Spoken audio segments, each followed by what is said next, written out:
Terima kasih untuk Anda yang masih bergabung bersama dengan kami, dan di segmen ini kita akan review bagaimana jalannya perdagangan di sepanjang hari ini. Dan kami ingatkan kembali Anda masih bisa berpartisipasi di WhatsApp interaktif kami seperti yang tertera di layar televisi Anda nantinya.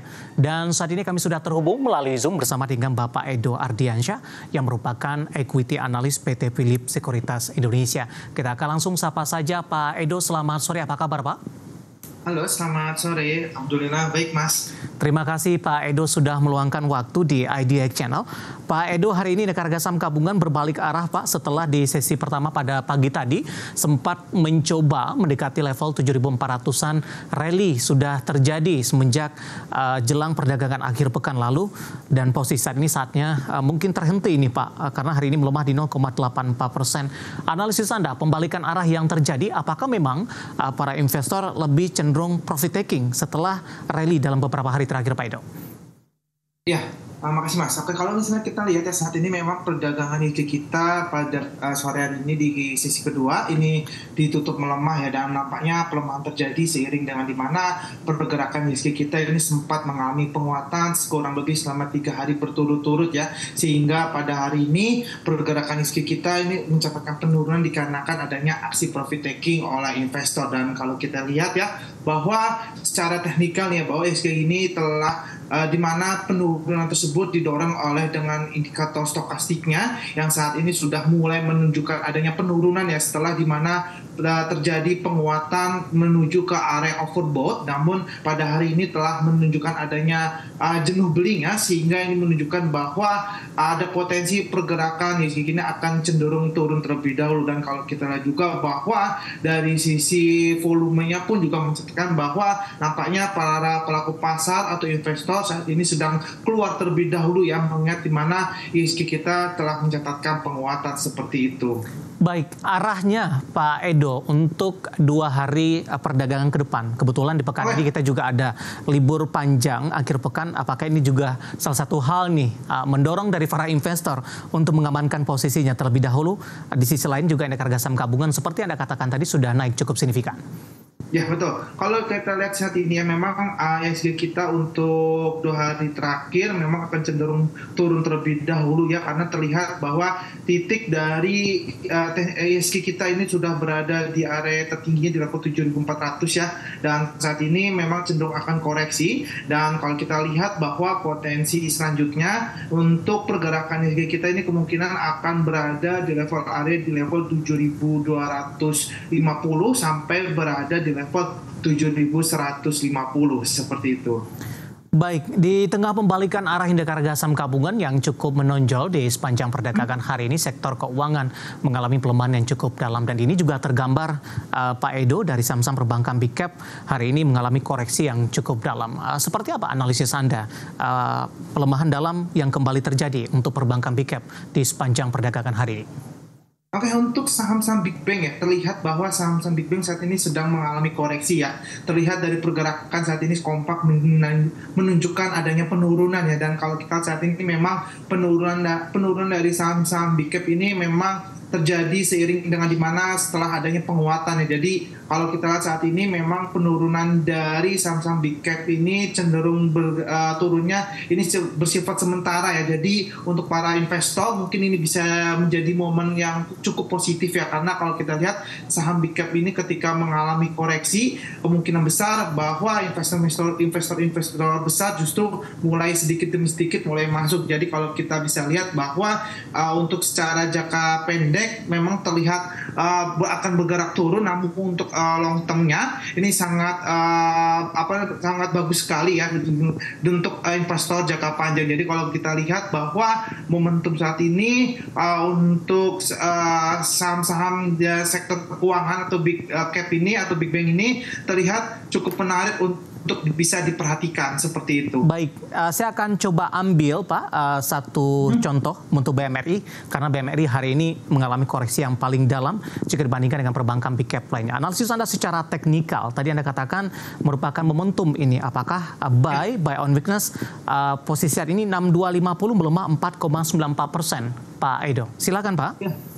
Kalau kita lihat memang saat ini ya teknikal ya pergerakan saham BMRI ini turun ke bawah ya. Namun kalau kita lihat penurunan ini memang akan terjadi sementara karena kalau kita lihat trennya secara jangka menengah, tren pergerakan saham BMRI ini bergerak masih membentuk pola uptrend. Jadi masih ada potensi pergerakan selanjutnya BMRI masih potensi bergerak melanjutkan penguatan ya, akan dilihat dari pola dari volumenya yang masih cukup kuat tinggi ya, dengan pada perdagangan hari ini diikuti dengan indikator dari MACD yaitu signal MACD-nya yang masih berada di area positif. Jadi kalau kita lihat untuk pergerakan jangka menengah maupun jangka panjang ya, bahwa BMRI ini masih ada potensi bergerak menguat. Jadi bisa diperhatikan untuk area trading buy-nya ya. Mungkin Bapak dan Ibu sekalian bisa perhatikan untuk titik area trading buy-nya di level 6.200 ya. Jika pergerakan ini menyentuh level 6.200 maka akan ada potensi pergerakan dari saham BMRI ini bisa kembali rebound ya,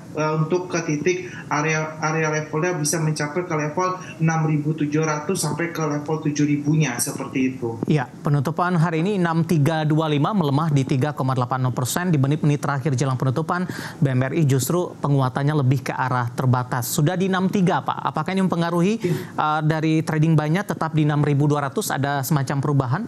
Pak Edo? Untuk area trading buy-nya itu bisa perhatikan di level 6.100 sampai 6.200 sih Mas. Jadi ketika nanti investor nih posisi dari saham BMRI menyentuh level 6.200 mungkin bisa pertimbangkan area buy-nya, atau mungkin misalnya mau nunggu lebih murah bisa ke level 6.100-nya seperti itu. Oke, ditutup 6325 hari ini, pelemahan lebih ke arah terbatas di 3,80%. Selanjutnya kita beralih ke BBNI, Pak Edo. Kebetulan ada pertanyaan masuk di WhatsApp interaktif kami. Saya akan coba cek, ada Bapak Anggiat Butar-Butar dari Bekasi. BBNI sudah ambil posisi di 5150 Pak. Hari ini BBNI juga mengalami koreksi yang cukup dalam ini. Analisis Anda nyangkut di 5150 untuk BBNI. 4980 penutupan hari ini. Silakan Pak Edo. Untuk saham BBNI terlihat memang sedang mengalami koreksinya ya, dengan dimana telah breakout dari MA21. Jadi kalau kita lihat memang saat ini posisi dari BBNI ini akan cenderung turun terlebih dahulu. Jadi bisa diperhatikan untuk pergerakannya, karena kalau kita lihat saat ini BBNI sedang menuju ke level area di level 4.800 ya, untuk level support terdekatnya. Jika dia breakout tertembus ke level 4.800 maka ada potensi dia akan cenderung melanjutkan area penurunan hingga menuju ke titik level support terendahnya ya, ini berada di level 4.500. Jadi bisa lihat posisi tersebut, karena kalau kita lihat saat ini memang posisi terendah dari BBNI dalam waktu dekat itu dari perdagangan sebelumnya itu berada di level 4.500. Jika dia menuju ke level 4.500 maka akan ada potensi pergerakannya bisa memantul kembali ke area reboundnya ya, seperti itu. Nyangkut di 5150 Pak, Anda rekomendasikan hold saja atau averaging down Pak Edo? Untuk jika misalkan nyangkut di level 4.900 ya, 5.100 Pak. 5.100 ya, itu mungkin bisa pertimbangkan hold, ataupun jika misalkan mau ambil posisi kembali mungkin bisa tunggu di level 4.700 sampai di level 4.500-nya seperti itu. Oke, analisis dari beberapa saham perbankan big cap yang hari ini ikut menjadi pemberat untuk indeks harga saham gabungan, dan lagi-lagi keputusan investasi tetap ada di tangan pemirsa IDX Channel. Sambil menunggu updatean penutupan perdagangan di sesi kedua, Pak Edo, saya beralih ke komoditas Pak. Energi hari ini dari sisi sektoral melawan arus di tengah pelemahan indeks harga saham gabungan. Energi hari ini mengalami penguatan cukup signifikan, ditopang oleh saham-saham tambang logam mineral, dan kebetulan tadi juga masuk ke dalam topik pilihan. Harga dari komoditas tersebut mengalami kenaikan signifikan, bahkan emas tadi sempat menyentuh ke level tertingginya di sepanjang sejarah. Bagaimana analisis Anda? Momentum apa yang bisa dimanfaatkan untuk pergerakan harga komoditas ini, dan seiringan juga harga sahamnya naik tinggi di sepanjang perdagangan hari ini? Ya, kalau misalnya kita lihat memang saat ini memang pergerakan harga komoditas global ini kompak menguat ya. Penguatan dari komoditas global ini ditopang dari sentimen di mana meningkatnya permintaan ya dari beberapa negara ya, di mana terlihat di tengah meningkatnya permintaan adanya ketegangan geopolitik yang masih terus berlangsung, sehingga membuat pergerakan komoditas ini menjadi langka ya, terutama untuk komoditas dari batu bara dan minyak mentah, yang dimana ini sangat mempengaruhi sekali ya terhadap beberapa negara, yang dimana kalau seperti kita ketahui bahwa ada beberapa negara yang sudah mulai memasuki musim dingin, sehingga untuk beberapa komoditas seperti minyak mentah dan batu bara ini sangat dibutuhkan oleh untuk beberapa negara tersebut. Dan kalau kita lihat bahwa saat ini dengan memasuki musim dingin ini terlihat bahwa beberapa negara seperti di Amerika Utara, terus di Eropa maupun juga ada di Cina juga yang saat ini sedang kembali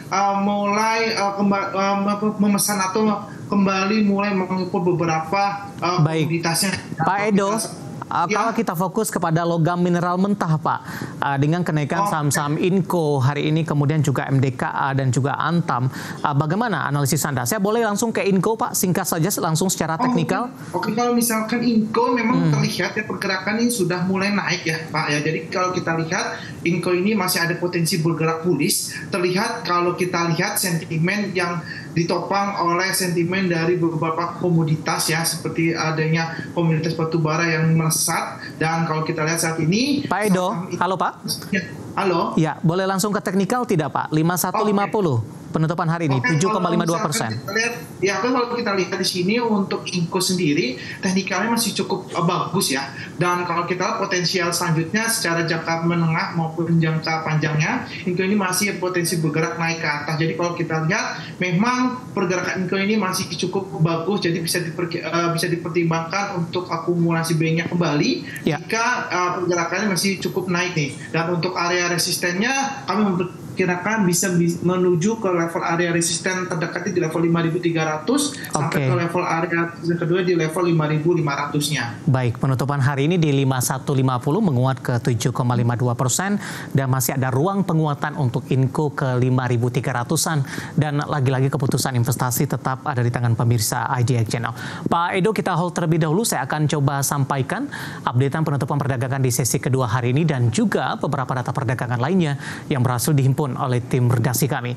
Dan pemirsa, di penutupan sesi kedua hari ini indeks harga saham gabungan ditutup di zona merah, tapi pelemahannya sudah mulai terbatas, di mana IHSG melemah di 0,69% dan belum mampu untuk balik kembali ke level 7.300-an. Tepatnya di penutupan sesi kedua hari ini IHSG ditutup di 7.266,691 intraday tertinggi hari ini, ataupun dalam beberapa pekan terakhir di 7.374,547.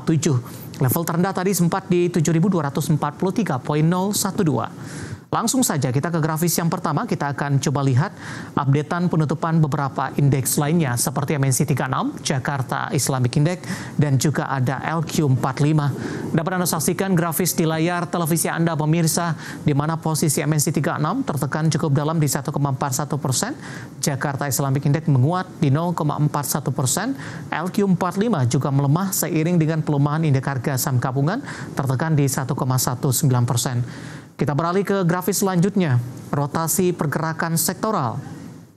Di penutupan sesi kedua hari ini, energi masih mendominasi meskipun penguatannya lebih ke arah terbatas di 0,78%, karena di sesi pertama pada siang tadi energi menguat di atas 1% pemirsa. Kemudian disusul kesehatan menguat di 0,54%, sementara pemberat masih datang dari sektor keuangan tertekan di 1,66%, transportasi dan logistik juga melemah di 1,64%. Kita beralih ke grafis selanjutnya, saham-saham yang hari ini mengalami penguatan signifikan dan menjadi penopang IHSG sehingga koreksi yang terjadi tidak terlalu dalam. Ada Inco, baru saja kita ulas, ditutup menguat di 5150, ada potensi ke 5.300-an. MDKA juga menguat di 2840, Aman Mineral ditutup di zona hijau di 10.500, Brent juga menguat di 10.975 rupiah per sahamnya. Sementara posisi saham-saham yang hari ini melemah cukup dalam dan menjadi pemberat didominasi oleh saham-saham perbankan big cap. Tadi pun juga sempat kita ulas, ada BBRI melemah ke 4.820, kemudian BMRI juga melemah ke 6.325. Sementara BBCA di 9.475. BRPT hari ini melemah di atas 7%, ditutup di level Rp1.200 per saham. Dari updatean WhatsApp interaktif kami cukup banyak yang menanyakan saham BRPT, nanti kita akan coba ulas, terutama dari sisi pelemahan dalam yang terjadi di sepanjang perdagangan hari ini. Updatean penutupan sesi kedua dan semoga bisa menjadi referensi untuk Anda, terutama dalam menghadapi perdagangan di keesokan harinya.